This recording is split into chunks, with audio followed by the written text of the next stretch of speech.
La conservación de los hijos. Jacques Doncelot. A partir de mediados del siglo XVIII florece una abundante literatura sobre el tema de la conservación de los hijos. En casi todos, se critican las costumbres educativas de su siglo con tres blancos privilegiados: los hospicios, la crianza de los niños con nodrizas domésticas y la educación artificial de los niños ricos. Con su encadenamiento circular, estas tres técnicas engendraban tanto el empobrecimiento de la nación como la decadencia de su élite. Reprochan a la administración de los hospicios las espantosas tasas de mortalidad de los menores que recoge. El 90% mueren antes de haber podido hacer útiles para el Estado esas fuerzas que, sin embargo, tanto le ha costado mantener durante la infancia y la adolescencia. Todas estas memorias se obstinan en mostrar lo oportuno que sería, sin embargo, salvaguardar los bastardos, a fin de destinarlos a tareas nacionales como la colonización, la milicia y la marina, tareas para las que estarían perfectamente adaptados por el hecho de carecer de obligaciones familiares. Sin padres, sin más sostén que el que les procura un sabio gobierno, no están apegados a nada, nada tienen que perder, incluso la muerte podría parecer formidable a tales hombres a los que nada une a la vida, y a los que desde niños se podría familiarizar con el peligro. No debe ser difícil lograr que miren con indiferencia la muerte y los peligros, personas educadas en esos sentimientos y a los que no distraerá ninguna ternura recíproca. También serán buenos para proporcionar marineros, suplir a las milicias o poblar las colonias. Pero, ¿a qué se debía exactamente esa elevada tasa de mortalidad? A la dificultad de la administración para encontrarles nodrizas y a la mala voluntad e incompetencia de éstas. De ahí que el problema particular de los niños abandonados se inserte en el problema más general de la crianza. El recurso a las nodrizas del campo era una costumbre dominante entre las poblaciones de las ciudades. Las mujeres recurrían a ellas, bien porque estaban demasiado ocupadas a causa de su trabajo, ya que eran esposas de comerciantes y de artesanos, o bien porque eran lo suficientemente ricas como para evitarse el trabajo de la crianza. Los pueblos cercanos a las ciudades suministraban las nodrizas a los ricos, y los pobres tenían que ir a buscarlas mucho más lejos. Las nodrizas tenían serias dificultades para cobrar, a pesar de las penas de cárcel establecidas por la justicia contra los padres que no eran puntuales en cumplir este deber. Para compensar este riesgo, las nodrizas pobres atendían a varios niños a la vez. La mortalidad de los niños y niñas durante la crianza era enorme, alrededor de 2/3 en las nodrizas alejadas y de 1/4 en las próximas. Los ricos podían comprar la exclusividad de una nodriza, pero raramente su bondad, y los médicos descubren bruscamente, en el comportamiento de las nodrizas, la explicación de muchas de las taras que padecen los hijos de aquellos. A veces, aclara el autor, los hijos de padres honestos y virtuosos muestran desde su más tierna infancia un fondo de bajeza y de maldad. Es, sin duda, en casa de sus nodrizas donde esos niños adquieren todos sus vicios. Serían honestos si sus madres los hubieran amamantado. Era un pensamiento de otros autores, que las malas costumbres pueden transmitirse por la lactancia, sobre todo si, extenuada por el trabajo, agobiada por la fatiga, la nodriza ofrece al niño un seno ardiente del que apenas sale un poco de leche agria y caliente. La maldad de las nodrizas podía explicarse por dos razones bien simples: el interés y el odio.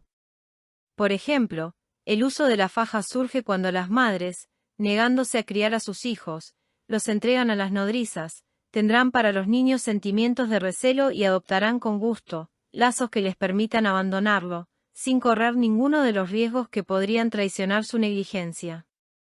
La educación de los hijos de los ricos falla a causa de que es confiada a domésticos, que emplean con ellos una mezcla de violencias y de familiaridades impropia, para asegurar su desarrollo, como lo atestigua el uso de la faja.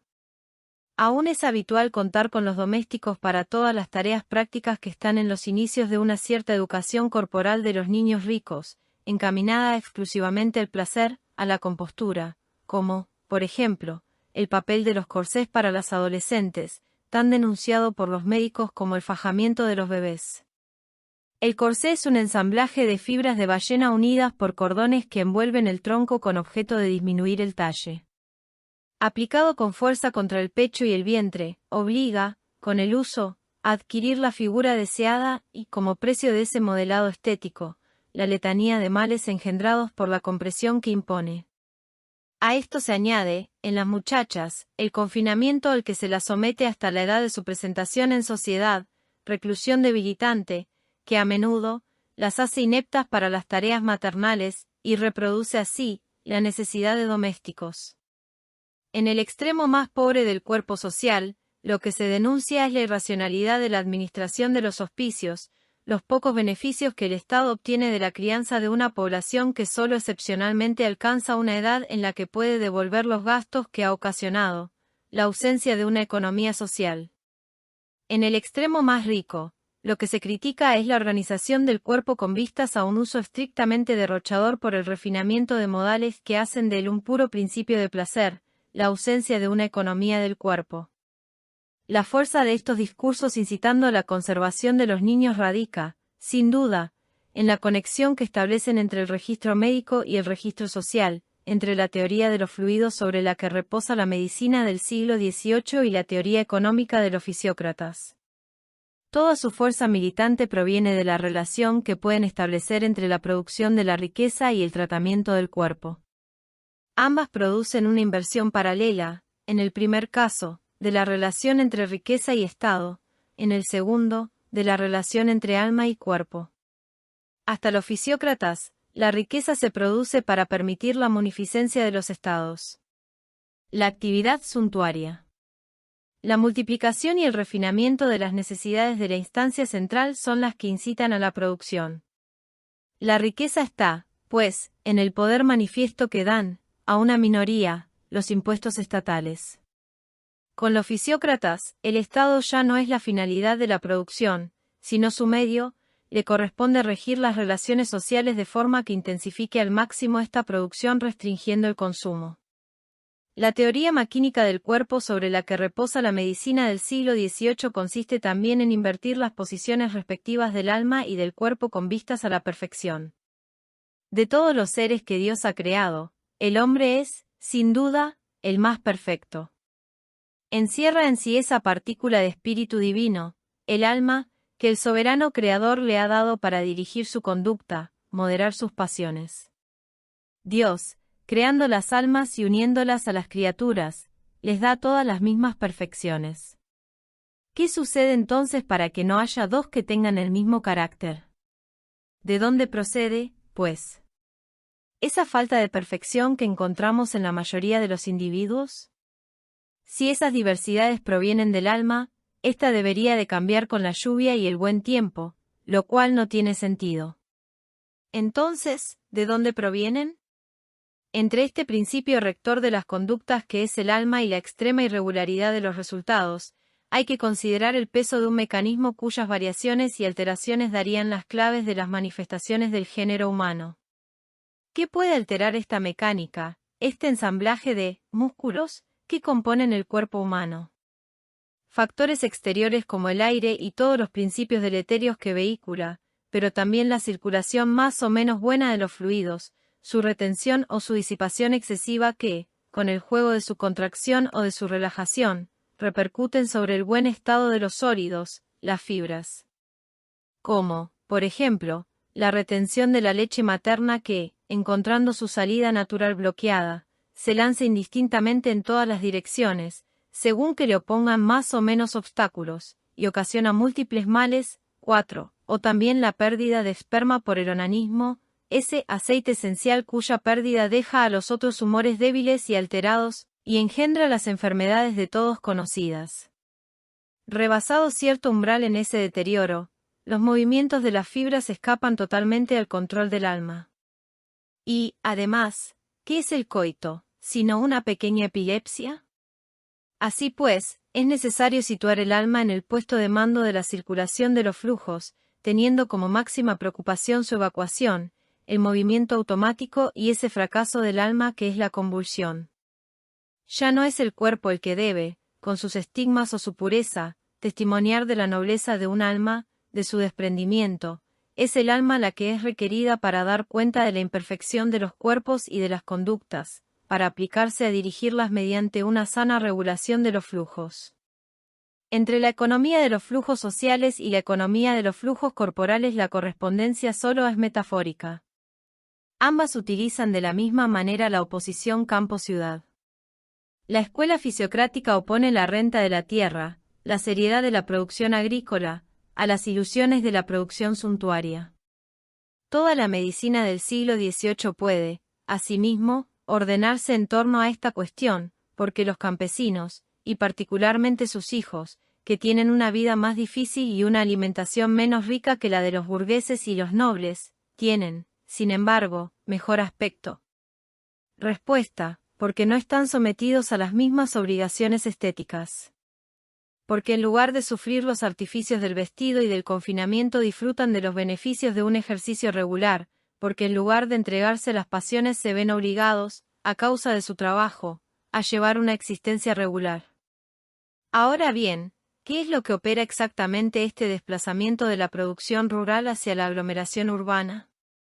¿Qué es lo que provoca ese desprecio de las costumbres campesinas en provecho de los malsanos placeres de la ciudad? Existe una relación práctica entre, por un lado, ese uso derrochador de los cuerpos, tanto en el poco aprecio que se les tiene, niños abandonados, como en el refinamiento de las prácticas que los destinan exclusivamente al placer y, por otro, esa economía de derroche, de prestigio, que da lugar al dudoso fasto de las ciudades. Sí, existe un hilo conductor, los seres maléficos contra los que se dirige todo el pensamiento social y médico del siglo XVIII, los domésticos. A través de ellos comunican la saturación de las ciudades y el vacío del campo. Los hombres se precipitan hacia la condición de doméstico de ciudad, porque les libra del servicio militar. Los nobles o los burgueses advenedizos, en lugar de permanecer en sus tierras y dirigir la producción, vienen a instalarse en las ciudades y, para exhibir su riqueza, no encuentran mejor medio que arrastrar con ellos a los hombres que constituían las fuerzas vivas de la producción, a los que seducen con vistosos atuendos y pomposos títulos. Estos domésticos de las ciudades quieren, entonces, vivir por encima de sus posibilidades. Contraen matrimonio y tienen hijos que su situación no les permite criar, abandonándolos a cargo del Estado. Las mujeres pobres del campo, no encontrando entonces con quién casarse, se entregan a la mortífera industria de la crianza, o bien se resignan a ir como domésticas a la ciudad, y allí, deslumbradas por la vida de sus dueñas, totalmente entregadas al lujo y a la vida de sociedad, se mueren de envidia por hacer otro tanto a cualquier precio. De ahí el cortejo creciente de prostitutas indecentes y depravadas. El maléfico circuito de la domesticidad lleva implacablemente de la indolencia de las señoritas a la insolencia de las prostitutas. Conservar los hijos va a significar poner fin a los daños causados por la domesticidad, promover nuevas condiciones de educación que, por un lado, puedan contrarrestar la nocividad de sus efectos sobre los niños que se les confía y, por otro, obligar a que eduquen a sus hijos todos aquellos individuos que tienen tendencia a abandonarlos al cuidado del Estado o a la mortífera industria de las nodrizas. Ahora bien, si en todas partes la causa del mal es la misma, si el blanco principal es la domesticidad, los remedios van a ser diferentes según se trate de ricos o de pobres. Celebramos el siglo XVIII por su revalorización de las tareas educativas, decimos que la imagen de la infancia ha cambiado. Sin duda, pero lo que se implanta en esa época es una reorganización de los comportamientos educativos en torno a dos polos bien distintos y con dos estrategias bien diferentes. El primero, orientado hacia la difusión de la medicina doméstica, es decir, un conjunto de conocimientos y de técnicas que deben permitir a las clases burguesas sustraer a sus hijos de la influencia negativa de los domésticos, poner a estos bajo la vigilancia de los padres. El segundo podría reagrupar, bajo la etiqueta de economía social, todas las formas de dirección de la vida de los pobres con vistas a disminuir el coste social de su reproducción, a obtener un número deseable de trabajadores con un mínimo de gasto público, en resumen, lo que se ha convenido en llamar la filantropía. Desde el último tercio del siglo XVIII hasta finales del siglo XIX, los médicos han confeccionado, para uso de las familias burguesas, una serie de obras sobre la crianza, la educación y la medicación de los niños. Tras los clásicos del siglo XVIII, aparecen toda una serie de publicaciones sobre el arte de criar los niños de primera edad, así como guías y diccionarios de higiene para uso de las familias. Los tratados médicos del siglo XVIII, exponían simultáneamente una doctrina médica y consejos educativos. En el siglo XIX, los textos médicos dirigidos a las familias cambian de tono y se limitan a consejos imperativos. Por dos razones, sin duda convergentes. A partir de Lavoisier, la concepción maquínica del cuerpo ya no es válida, con ella desaparece la perfecta congruencia entre doctrina médica y moral educativa. Los médicos ya no disponen de un discurso homogéneo, sino de un saber en pleno cambio, y se ven obligados a separar tácticamente el registro de los preceptos higiénicos del de la difusión de un saber. Tanto más cuanto que comienzan a temer los efectos de una vulgarización prematura de los análisis médicos que conducen a que cada cual pretenda ser médico, con los errores que esto puede implicar y, sobre todo, con la pérdida de poder que supone para el cuerpo médico. De ahí la búsqueda de una relación entre medicina y familia que permita evitar estos dos inconvenientes. El establecimiento del médico de familia, ese anclaje directo del médico en la célula familiar, fue el mejor medio de poner freno a las tentaciones de los charlatanes y de los médicos no cualificados. Y, en el interior mismo de la familia, la alianza privilegiada entre el médico y la madre tendrá como función reproducir la distancia, de origen hospitalario, entre el hombre de saber y el nivel de ejecución de los preceptos atribuido a la mujer. En 1876, los higienistas advierten que a las personas que busquen en este diccionario los medios para hacer medicina en su detrimento o en el de otros, que no encontrarán nada parecido. Me propongo únicamente enseñarles a dirigir su salud en medio de los peligros que la amenazan, y a no ocuparse de la de los demás, a apartarse de los mortales ataques de la rutina y de los prejuicios, a comprender bien lo que puede y lo que no puede la medicina, a establecer las relaciones con su médico de una manera razonable y provechosa para ambos. Por otro lado, me propongo enseñar a las mujeres el arte de la enfermería doméstica. Las veladoras mercenarias son a las verdaderas enfermeras lo que las nodrizas de profesión a las madres, una necesidad y nada más. Tengo la ambición de hacer de la mujer una enfermera perfecta. Que comprenda todo, pero que comprenda sobre todo que su papel es ese, y que a la vez es noble y caritativo. El papel de las madres y el de los médicos son y deben ser claramente distintos. Uno prepara y facilita el otro, se complementan o más bien deberían complementarse en interés del enfermo. El médico prescribe. La madre ejecuta. Esta unión orgánica entre medicina y familia va a repercutir profundamente sobre la vida familiar e inducir su reorganización al menos en tres direcciones. 1. El aislamiento de la familia contra las influencias negativas del antiguo medio educativo, contra los métodos y los prejuicios de los domésticos, contra todos los efectos de las promiscuidades sociales. 2. El establecimiento de una alianza privilegiada con la madre, conductora de una promoción de la mujer debido a ese reconocimiento de su utilidad educativa. 3. La utilización de la familia por el médico contra las antiguas estructuras de enseñanza, la disciplina religiosa y el hábito del internado. Hasta mediados del siglo XVIII la medicina se desinteresó de los niños y de las mujeres.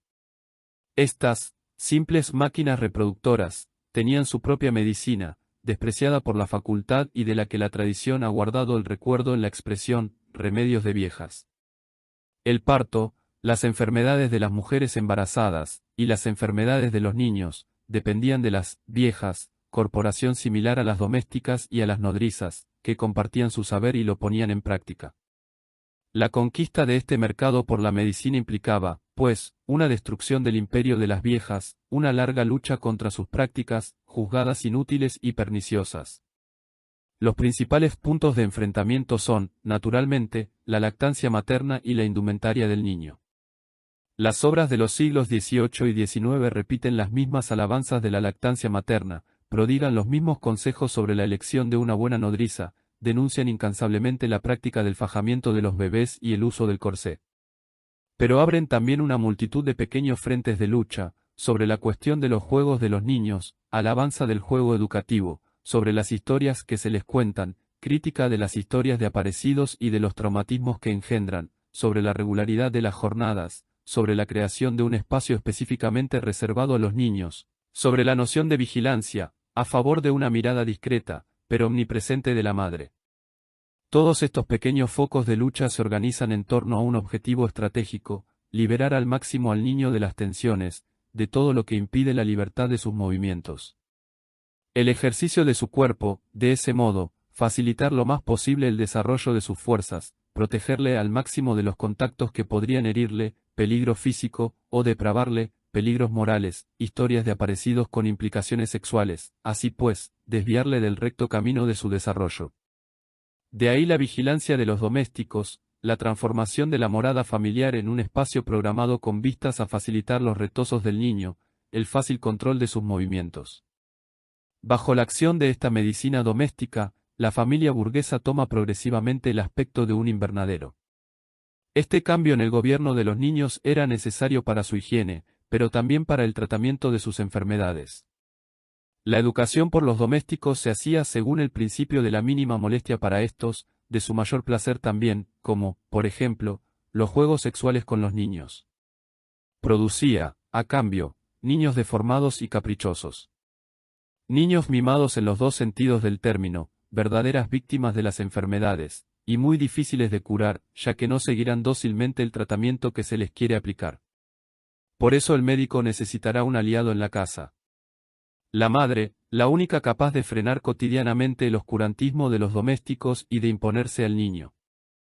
Alianza provechosa para ambas partes.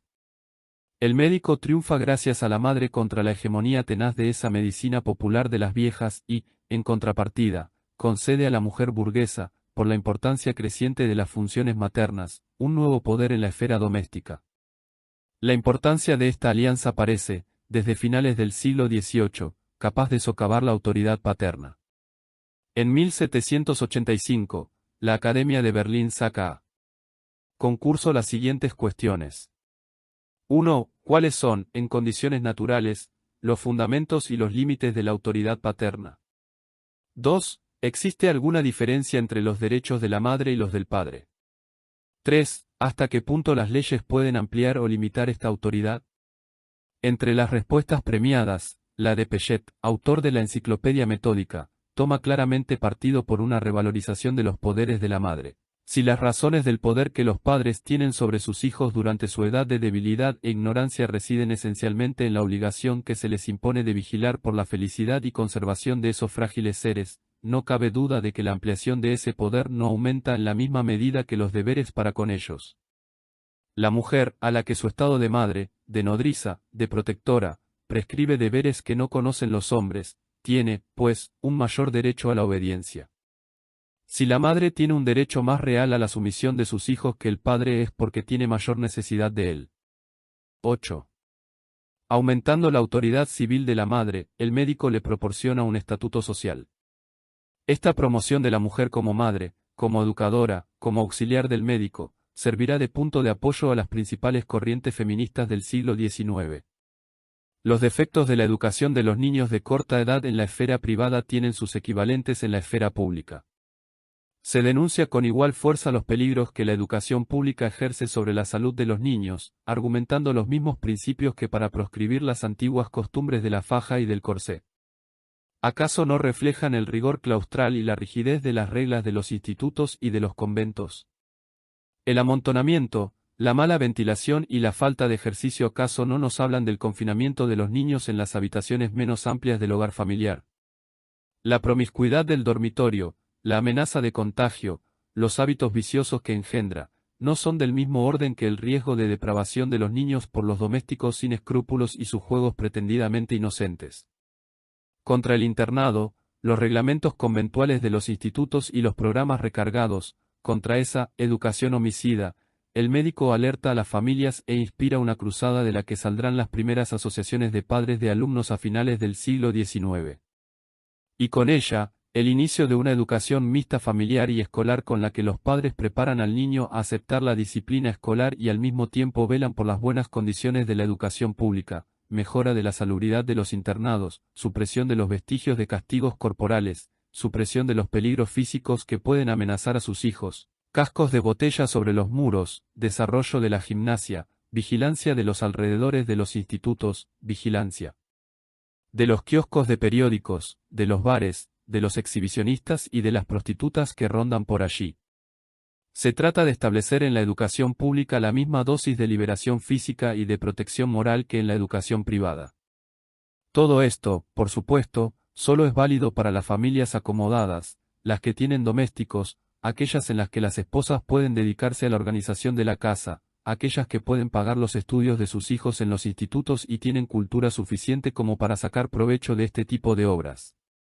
La intervención sobre las familias populares pasa por otros canales que los de la difusión de libros y el establecimiento de una alianza orgánica entre familia y medicina, porque en ellas el analfabetismo era muy importante hasta finales del siglo XIX, porque las gentes del pueblo no podían permitirse un médico de familia, pero también, y sobre todo, porque los problemas son totalmente distintos.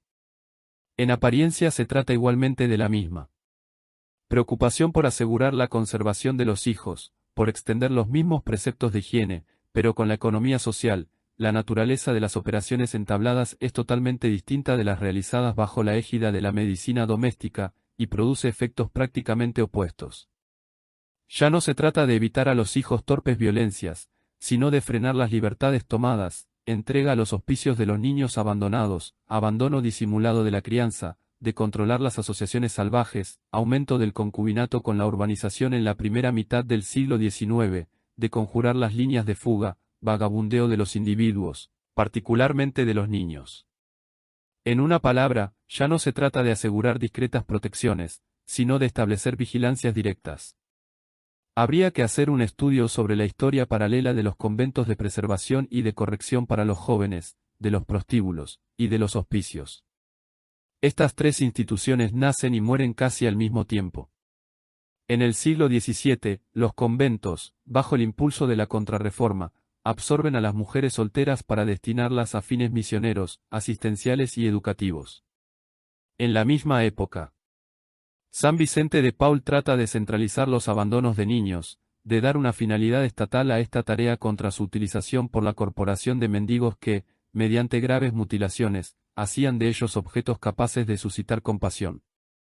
Comienza también en este momento la represión de las prostitutas que, tras haber estado confinadas desde la Edad Media en barrios especializados, se ven progresivamente privadas del derecho de permanecer en la calle. A finales del siglo XVIII y en la primera mitad del XIX es la misma policía la que organiza el sistema de prostíbulos, persiguiendo a las prostitutas solitarias, obligándolas a entrar en las casas sostenidas por los chulos que dependían directamente de ella. A finales del siglo XIX estas tres prácticas estarán simultáneamente desacreditadas. La asistencia pública se organiza contra el abandono automático de los niños adulterinos en los hospicios, los obradores y los conventos de preservación son objeto de toda clase de escándalos, financieros y morales. La policía de costumbres que organiza la prostitución es violentamente atacada en razón del carácter arbitrario de sus detenciones, de su función de policía paralela.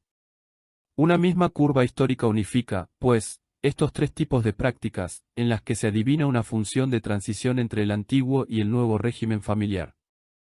La instauración de estas prácticas de acogida y de segregación solo se comprende en relación a los axiomas que regían el antiguo sistema de alianzas y de filiaciones, la determinación de aquellos y de aquellas a los que estaría reservada la perpetuación del patrimonio, la posibilidad, solo para ellos, de casarse, quedando los demás a su cargo, la discriminación entre los productos legítimos y los ilegítimos de las uniones sexuales.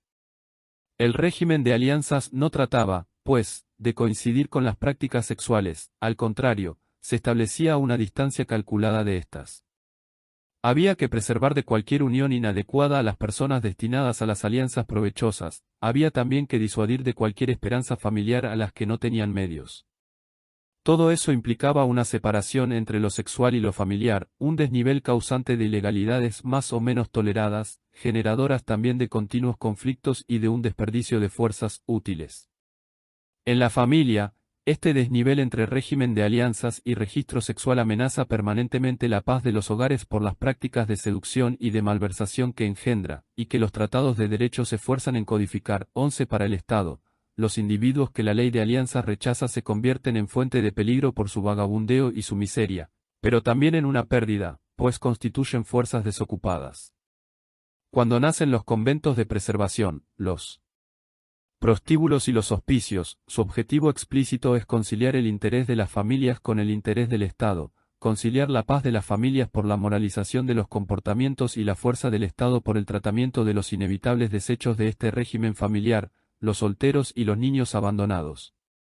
El crecimiento de la policía en el siglo XVIII se apoya sobre el poder familiar, prometiéndole felicidad y tranquilidad al extender su imperio sobre los rebeldes y los repudiados de la familia.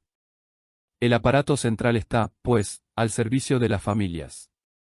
Un autor como Retief de la Bretonne llega incluso a ver en el desarrollo de estos aparatos un medio de resolver definitivamente el problema que plantea ese desnivel entre familia y sexualidad. En ella tendrán cabida todas las jóvenes no destinadas al matrimonio por sus familias. En ese edificio de inspiración conventual, las más bellas serán destinadas a satisfacer a los clientes que eventualmente podrán desposarlas. Las demás, y las viejas, se ocuparán de la educación de los niños que resulten de esas uniones y pondrán así, al servicio del Estado un plantel de sujetos que no estarán directamente a su cargo, ya que los clientes pagarán, pero sobre los que tendrá un poder ilimitado, puesto que los derechos paternos y los del soberano estarán confundidos. Ahora bien, esta armonía entre el orden de las familias y el orden estatal es más bien producto de una connivencia táctica que de una alianza estratégica, porque el escándalo no es para los dos de la misma naturaleza. Lo que molesta a las familias son los niños adulterinos, los menores insumisos, las jóvenes de mala fama, todo lo que puede perjudicar el honor familiar, su reputación, su rango. Lo que inquieta al Estado, por el contrario, es el despilfarro de fuerzas vivas, esos individuos inutilizados o inutilizables. Entre estos dos tipos de objetivos hay, pues, una convergencia momentánea sobre el principio de la concentración de los indeseables de la familia. Pero si para las familias esta concentración tiene valor de exclusión, de desembarazo, al Estado, le sirve de freno a las costosas prácticas familiares, como punto de partida de una voluntad de conservación y de utilización de los individuos. Superficie de absorción de los indeseables del orden familiar, los hospitales generales, los conventos y los hospicios sirven de base estratégica para toda una serie de intervenciones correctivas sobre la vida familiar. Estos lugares de concentración de infortunados, de míseros y de desgraciados facilitan la movilización de las energías filantrópicas, le dan un punto de apoyo, le sirven de laboratorio de observación de las conductas populares, de rampa de lanzamiento de tácticas apropiadas para oponerse a los efectos socialmente negativos y reorganizar la familia popular en función de imperativos económicos sociales. Nada más ejemplar en esta inversión de las relaciones Estado-familia que la historia de los hospicios. La preocupación por aunar el respeto a la vida y el respeto al honor familiar ha provocado a mediados del siglo XVIII la invención de un ingenioso dispositivo técnico, el torno. Es un cilindro que gira sobre su eje y en el que un lado de la superficie lateral está abierto, el lado cerrado da a la calle y en sus proximidades hay un timbre. Una mujer quiere abandonar un recién nacido. Avisa a la persona de guardia tocando el timbre. Inmediatamente el cilindro, girando sobre sí mismo, presenta al exterior su lado abierto, recoge al recién nacido, prosiguiendo su movimiento, lo introduce en el interior del hospicio. De esta forma el donante no ha sido visto por ninguno de los sirvientes de la casa. Y ese es el objetivo, romper, sin huellas y sin escándalo, el lazo de origen de estos productos de alianzas no deseables, depurarlas. Relaciones sociales de los progenitores, que no se ajustan a la ley familiar, a sus ambiciones, a su reputación. El primer torno funciona en Rouen en 1758. Trata de suprimir la vieja práctica de abandonar a los niños en los pórticos de las iglesias, de las casas particulares y de los conventos, donde podían perfectamente morir antes de que alguien se ocupara de ellos. En 1811, el sistema del torno se generaliza en el marco de la reorganización de los hospicios, en esta fecha existen unos 269. Progresivamente serán eliminados. Entre 1826 y 1853 se cierran 165 tornos, desapareciendo el último en 1860. La aparición y desaparición del torno corresponden a un considerable aumento del número de niños abandonados, a su reducción y estabilización relativa. Lo que permite adivinar la importancia de los debates sobre el mantenimiento o la supresión de los tornos. Sus partidarios son todos los defensores del poder jurídico de la familia, hombres como Lamartine, Ademelun, Lepley. Elogian su función purificadora de los extravíos sexuales, esa especie de confesonario que registra y absuelve al mismo tiempo los productos de las faltas. Para paliar el peligro de un número elevado de abandonos, proponen que se revalorice el peso jurídico de la familia, restaurando los métodos de investigación de la paternidad, en desuso desde la Revolución, creando un impuesto sobre el celibato, separando claramente el registro de los individuos inscritos en el marco familiar del de los bastardos, a quienes se podrá destinar a tareas exteriores como la colonización o utilizar para el servicio militar en sustitución de los hijos de familia bien. Son hostiles al torno los hombres de la filantropía ilustrad, partidarios de una racionalización de las ayudas públicas, del desarrollo de la adopción, así pues, de la primacía de la conservación de los individuos sobre la preservación de los derechos de sangre.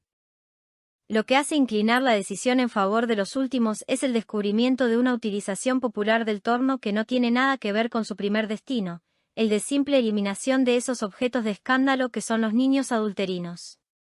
Desde finales del siglo XVIII, las administraciones de los hospicios comienzan a sospechar que sus instituciones son objeto de una malversación fraudulenta.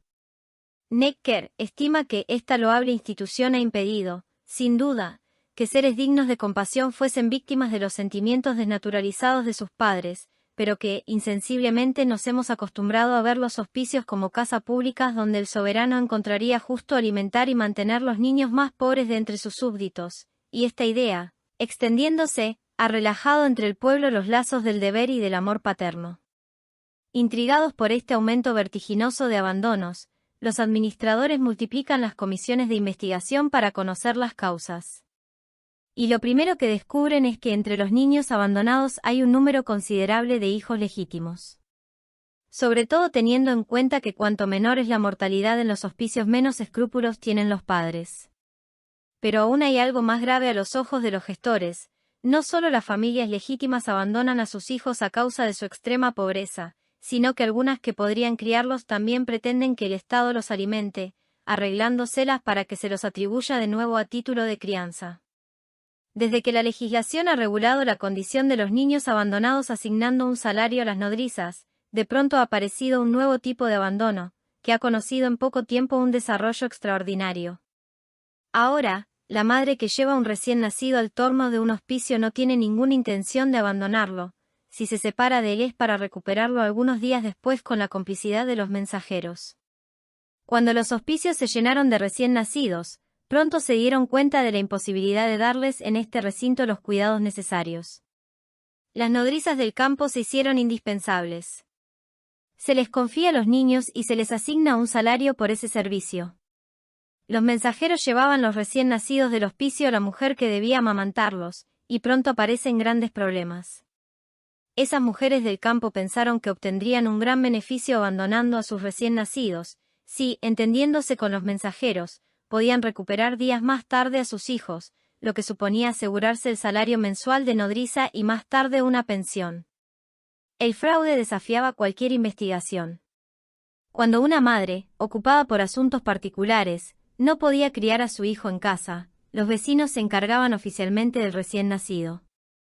Sacando las consecuencias de estas encuestas, el ministro del Interior de Corbie lanza en 1827 una circular prescribiendo el desplazamiento de 105 niños a otro departamento para impedir que las madres amamanten como nodrizas asalariadas los niños que ellas mismas habían depositado en el torno, o bien que los visiten en casa de las nodrizas encargadas de cuidarlos. Suponía que la privación de ver a sus hijos alejaría a las madres del proyecto de abandonarlos. El resultado fue más bien negativo.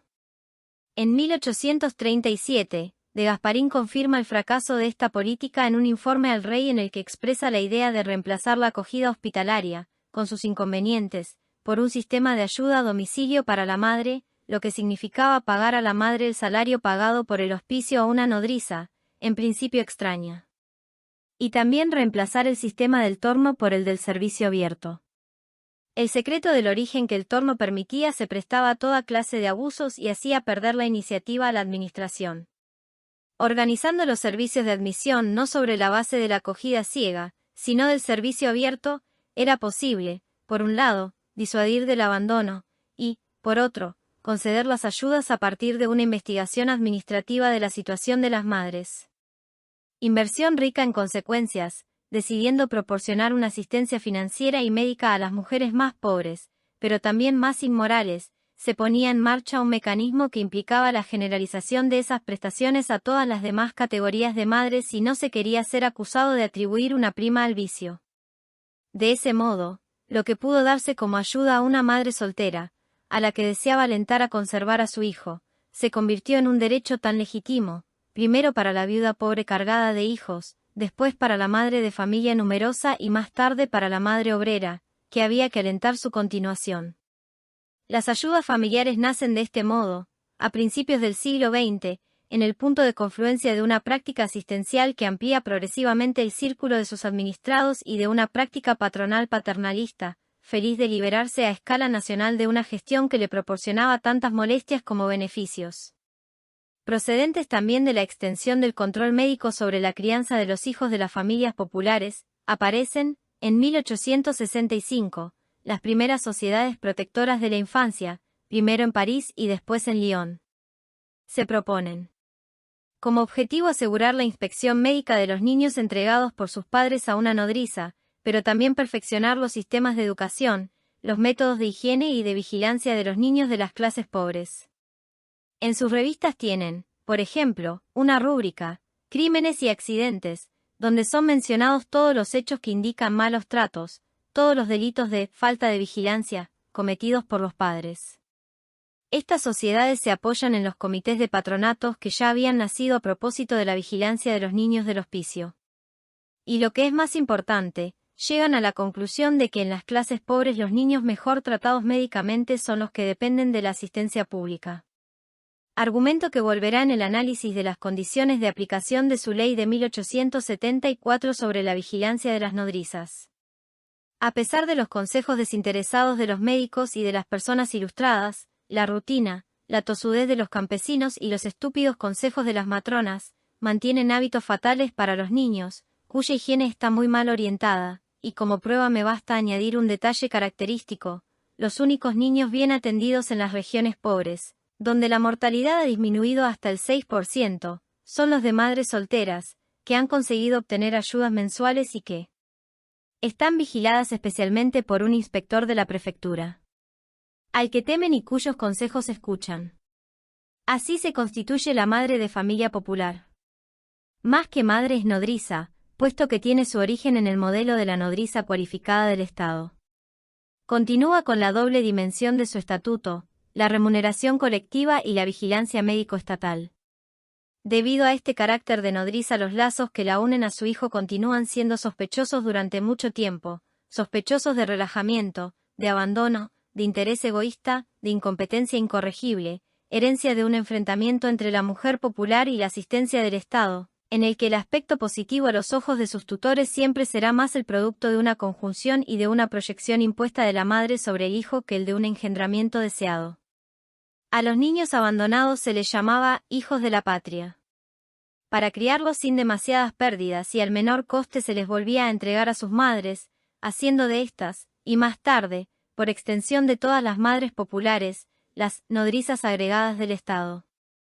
Las campañas para el restablecimiento del matrimonio entre las clases pobres proceden de esa misma preocupación por luchar contra la inflación incontrolable de las cargas de la asistencia.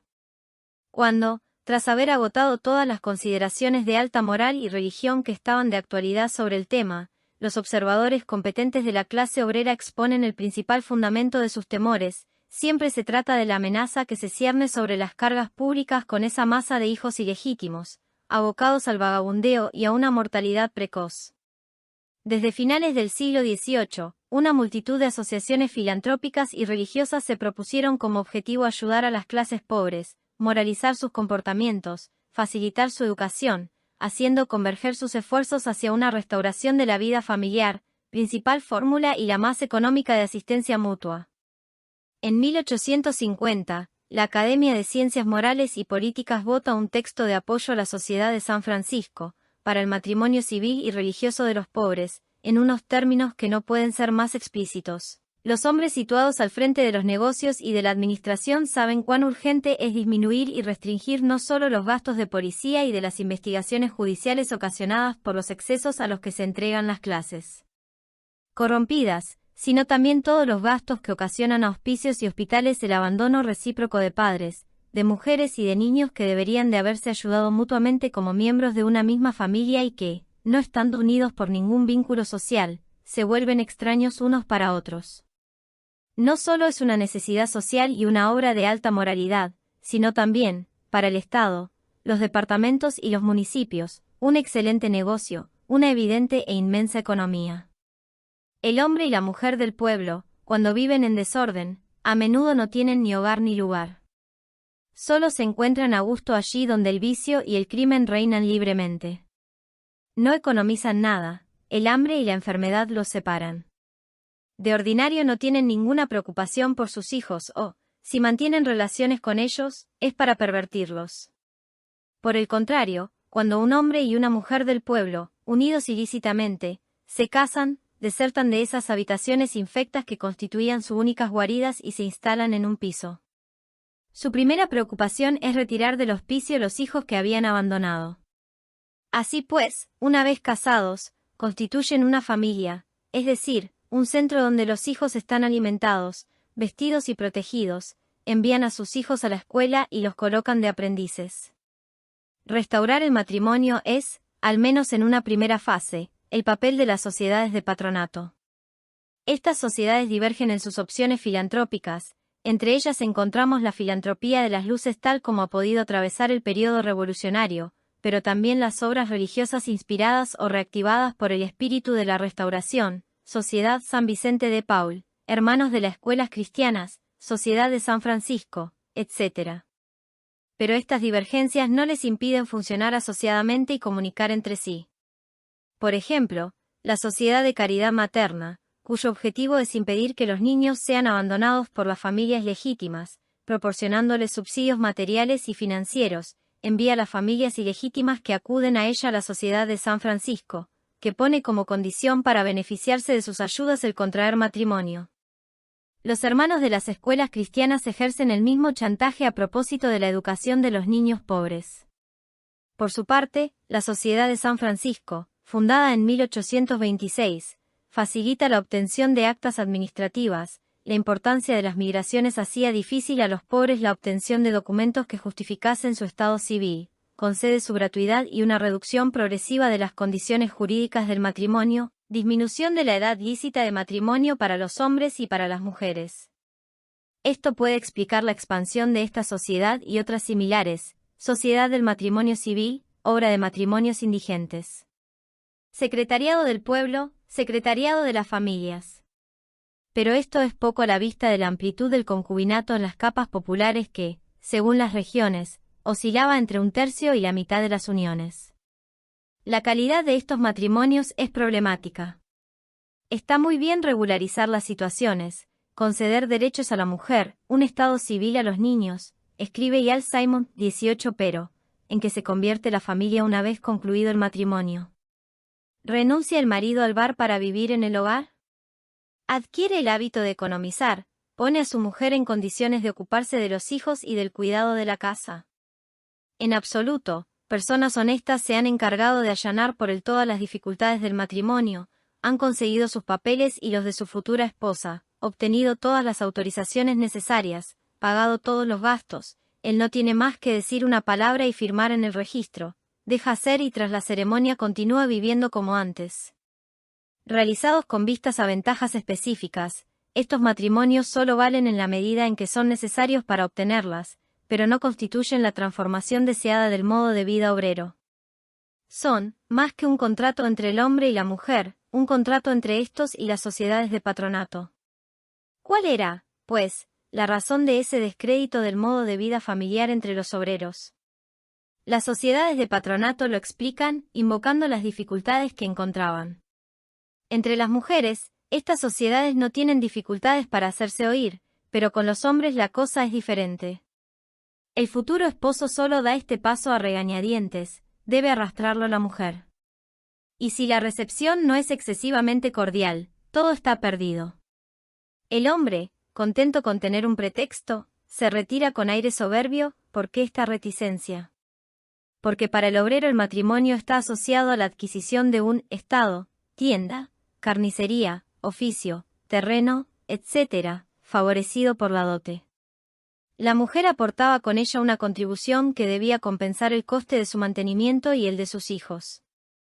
La importancia del fenómeno es tal que bajo el Segundo Imperio el ejército aún impedía a los soldados casarse con una mujer sin dote o legitimar un hijo natural. Con la dote, la mujer compraba su posición social.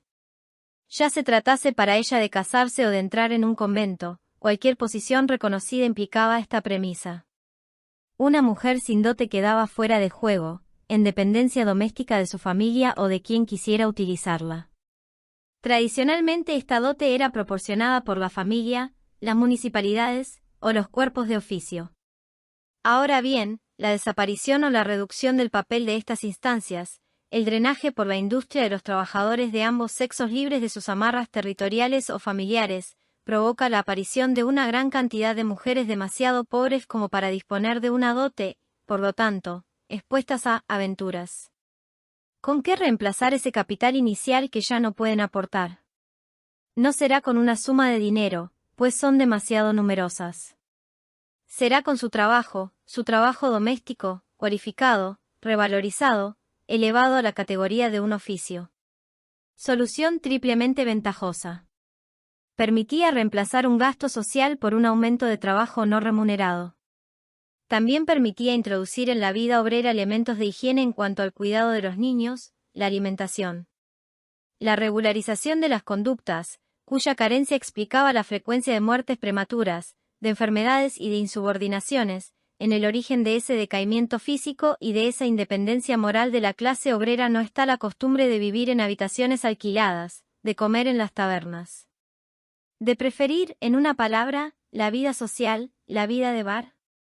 Por último, permitía que el hombre estuviera controlado por la mujer, ya que ésta no le proporcionaría los beneficios de su actividad doméstica mientras no los mereciera. En lugar del contrato que tenía con ella y que le daba, por la dote, la posibilidad de una autonomía exterior, de un papel social por la detentación de un Estado, ella le inscribe en la dependencia de un interior, que será su dominio reservado, que podrá dar, pero también retirar en cualquier momento. Las obras de Ian Simon celebrarán a partir del Segundo Imperio este gran descubrimiento: la mujer de su casa, la madre atenta es la salud del hombre, el instrumento privilegiado de la civilización de la clase obrera.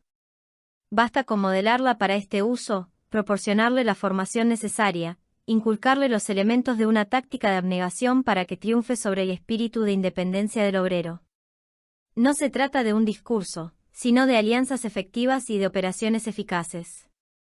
La segunda mitad del siglo XIX se inscribe bajo el signo de una alianza decisiva entre el feminismo emancipador y la filantropía moralizadora que se propone como objetivo una doble lucha, primero, contra los prostíbulos, la prostitución y la policía de costumbres, y a continuación contra los conventos y la enseñanza retrógrada de las mujeres. Restablecer la vida familiar en la clase obrera suponía, pues, modificar completamente unas reglas de juego cuya debilidad era cada vez más manifiesta. Por un lado estaban las mujeres entregadas sin reserva al proceso industrial. Los empleos que encuentran son los menos cualificados, los peor pagados. Con el salario que ganan pueden justo alimentarse, pero muy difícilmente hacerse cargo de sus hijos. Sobre todo teniendo en cuenta que el hombre se encuentra, si no desplazado de su empleo por las mujeres, al menos muy expuesto al paro y de todas formas víctima de un proceso de descualificación del trabajo, que le hace perder sus privilegios sobre la mujer y los hijos y, a la vez, sus responsabilidades.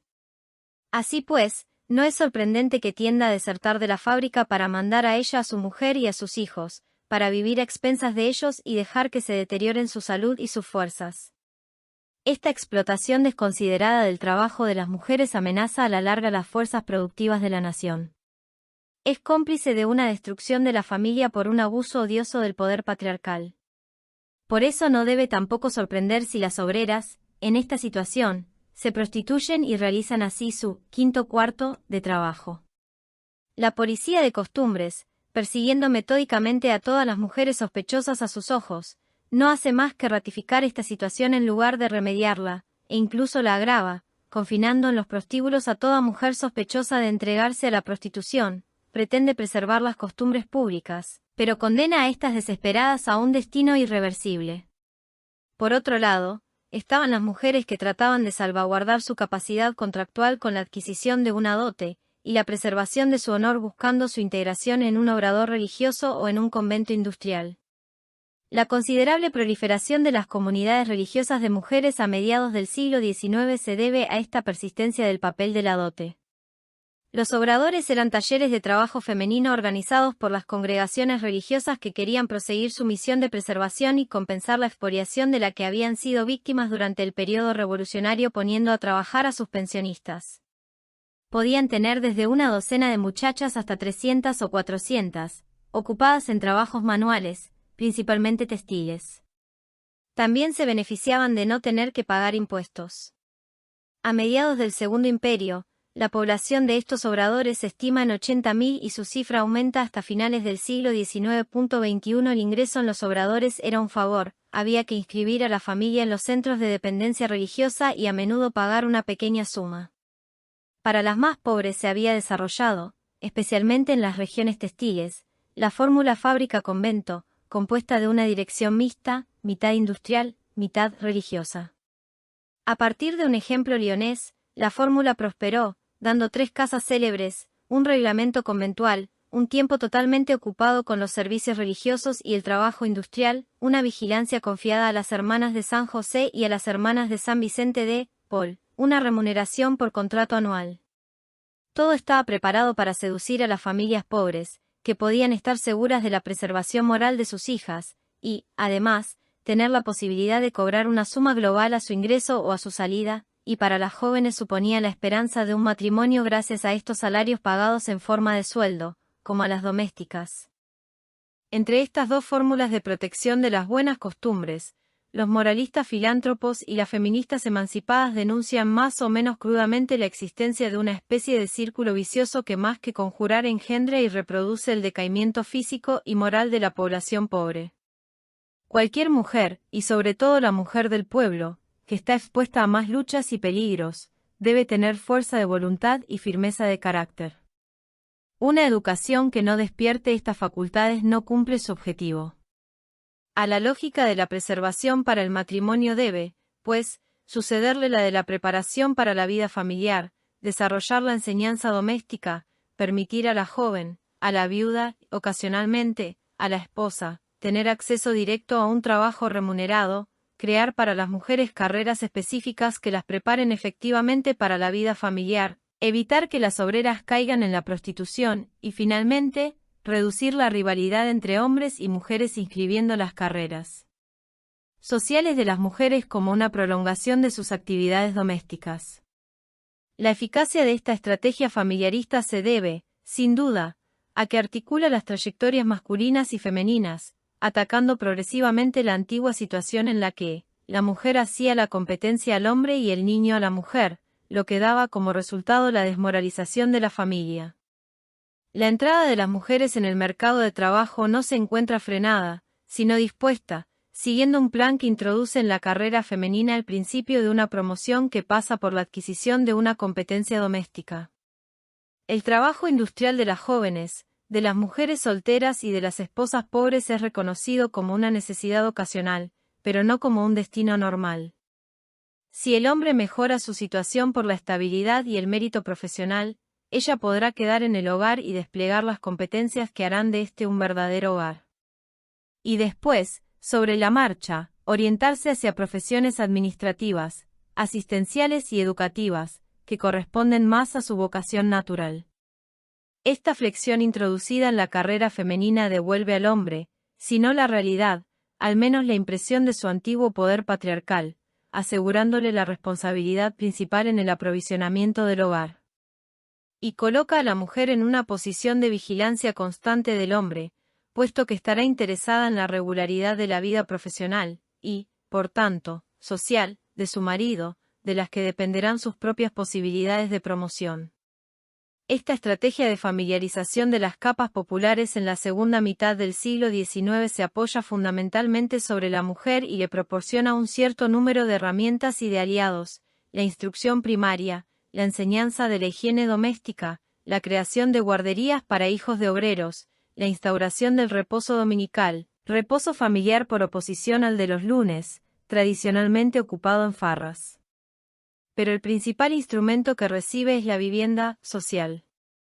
Prácticamente se saca a la mujer del convento para que saque al hombre del bar, dándole un arma, la vivienda, y su modo de empleo, excluir a los extraños y tratar de que entren el marido y los hijos. La vivienda social tal y como aparece a finales del siglo XIX, y cuyo exponente mayor son las casas baratas, precursoras de las viviendas de renta limitada, es el resultado de numerosas observaciones efectuadas entre la clase obrera durante el siglo, el resultado también de experimentaciones e intercambios internacionales. Así pues, vemos perfilarse progresivamente la puesta a punto de un doble objetivo. Primero, la vivienda debe ser algo intermedio entre la fórmula de la guarida y la del cuartel.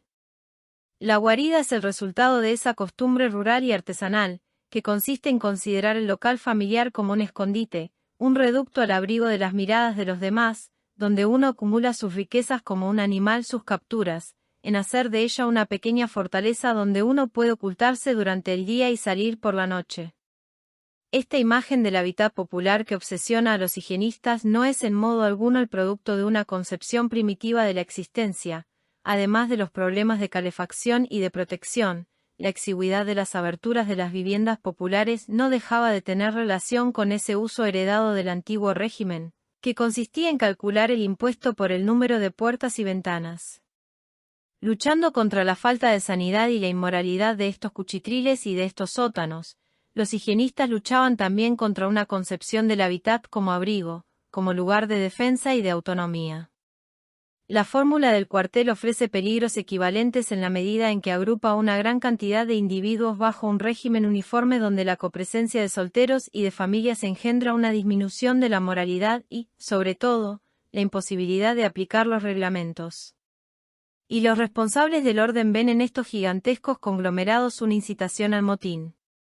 La solución será, pues, otorgar las viviendas en función de condiciones de admisibilidad que garanticen la moralidad de los habitantes o pena de expulsión.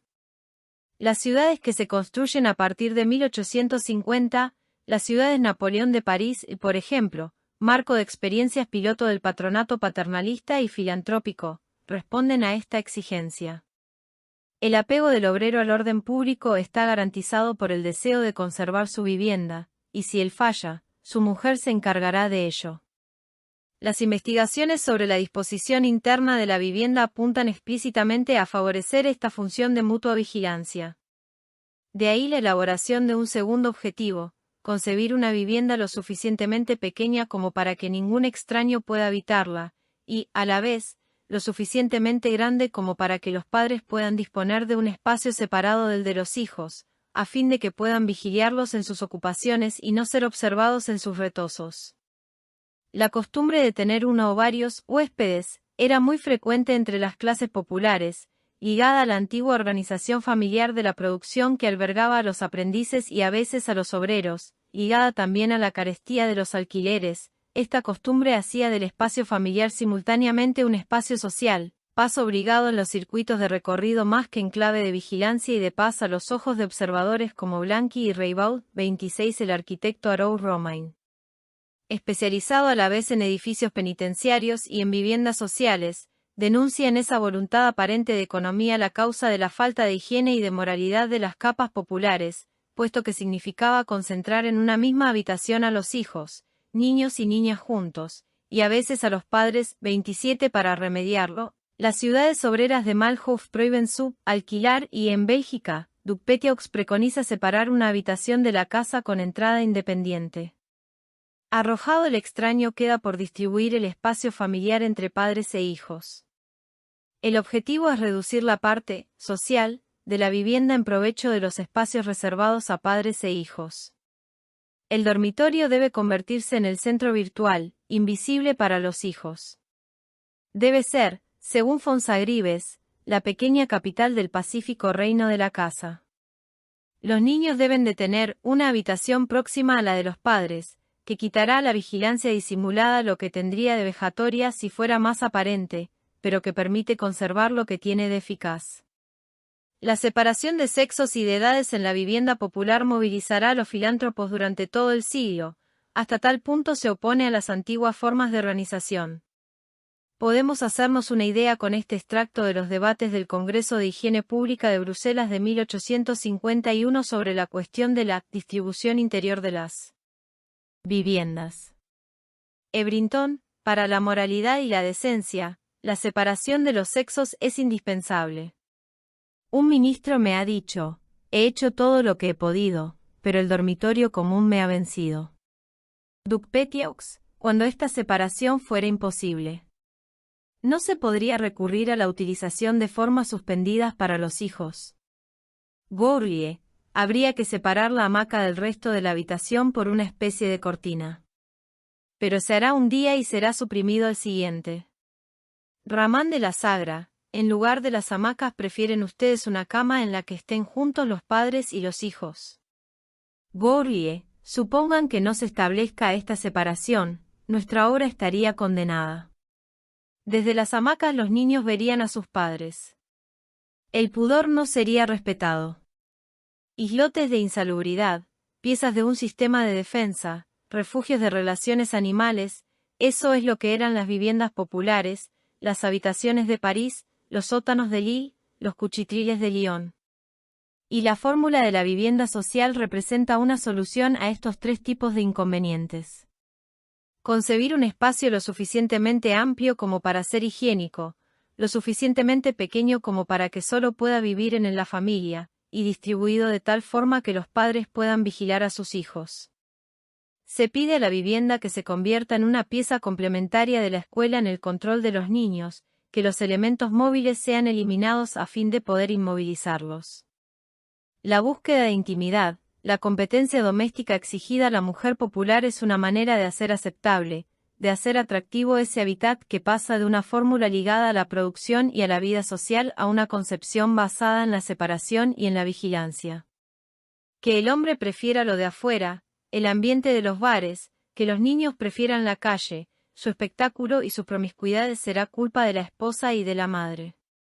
Así pues, el nacimiento de la familia moderna centrada sobre la primacía de lo educativo no obedece a la lenta propagación de un mismo modelo familiar a través de todas las clases sociales, siguiendo la lógica de su mayor o menor resistencia a la modernidad. Cuando menos hay dos series bien distintas de promoción de esta necesidad educativa, y las diferencias entre los efectos políticos que inducen son lo suficientemente grandes como para que pueda hablarse de una simetría invertida. En una y otra serie la familia se centra sobre sí misma, pero en cada una de ellas el proceso tiene un sentido totalmente distinto. La familia burguesa se ha constituido por un estrechamiento táctico de sus miembros con vistas a reprimir o a controlar un enemigo del interior, los domésticos. A través de esta cohesión, obtiene un incremento de poder que le eleva socialmente y le permite volverse hacia el campo social con una fuerza renovada capaz de ejercer controles y patronazgos diversos. La alianza con el médico refuerza el poder interno de la mujer y mediatiza el poder externo de la familia.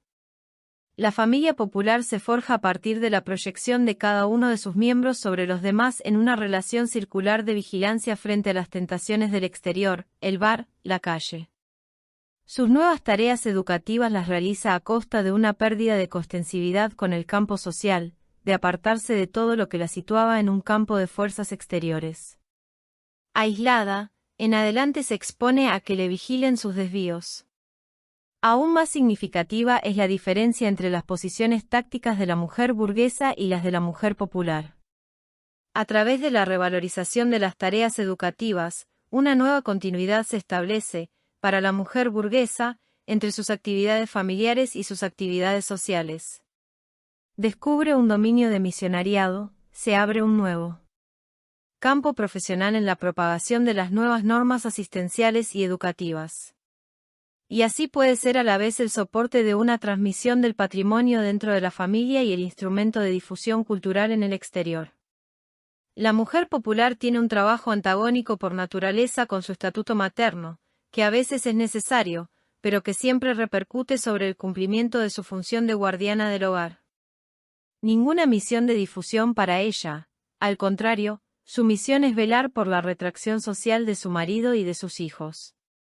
De ella, de la regularidad que imponga, depende la transmisión de un patrimonio que permanece casi siempre exterior a la familia, el patrimonio social, como dicen los juristas, cuya gestión escapa a la familia y del que el obrero no puede disponer de por vida, puesto que no lo obtiene más que por su propio deterioro y por su muerte. Mientras que la transmisión del patrimonio de la familia burguesa se hace por testamento o a intestat, en el caso de la familia obrera no se trata de lo mismo, ya que la sucesión a intestat no está regulada de manera uniforme, sino que depende de las leyes y de los reglamentos adoptados por las diversas instituciones que tienen por objetivo la creación de ese patrimonio para el obrero. Así pues, en el caso de la cuestión de la libertad de testar no se plantea, puesto que las diversas instituciones de previsión no pretenden crear un patrimonio del que el obrero podría disponer por testamento a su gusto, sino que pretenden proteger a su familia que, sin la ayuda de dichas instituciones, sería una familia desclasada, a cargo de la administración pública. Por último, mientras que en la familia burguesa el heredero continúa la personalidad del difunto, recibiendo todos sus bienes y a la vez haciéndose cargo de todas sus deudas, en la familia obrera la persona del heredero es totalmente independiente de la personalidad del difunto, reduciéndose sus derechos a percibir una suma fija determinada previamente, y en ningún modo es responsable de sus deudas. 28. Y la infancia. En el primer caso, la solicitud de la que es objeto adquiere la forma de una liberación protegida, de un alejamiento de los recelos y de las obligaciones comunes. En torno al niño, la familia burguesa traza un cordón sanitario que delimita su campo de desarrollo. Dentro de ese perímetro, el desarrollo de su cuerpo y el de su espíritu serán estimulados poniendo a su servicio todos los aportes de la pedagogía, y controlados por una discreta vigilancia. En el segundo caso, sería más justo definir el modelo pedagógico como el de la libertad vigilada. Aquí lo problemático no es tanto el peso de las antiguas obligaciones como el exceso de libertad, el abandono a la calle, y las técnicas empleadas consisten en limitar esta libertad, en hacer retroceder al niño hacia los espacios de mayor vigilancia, la escuela y la vivienda familiar.